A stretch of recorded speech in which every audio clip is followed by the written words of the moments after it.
Why should they insulate their crawl space? Essentially what we like to do is we like to turn it into a basement, a conditioned basement.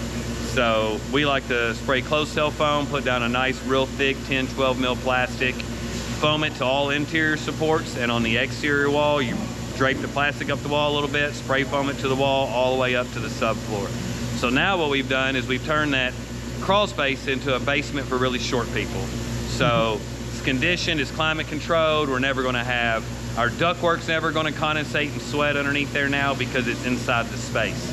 And also by doing that, if the heating and air is underneath the house, which typically that's where we like to put it, inside the conditioned crawl, we're not gonna ever have wet duct.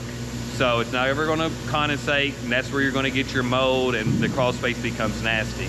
And also what you do by having all your heating and air inside the conditioned space is that you have more supply duct and return duct on all systems. So if all ductwork leaks equally, you've got more leakage on the supply side. Well, when that happens and the unit's running, it causes the house to go negative and start sucking air from the outside.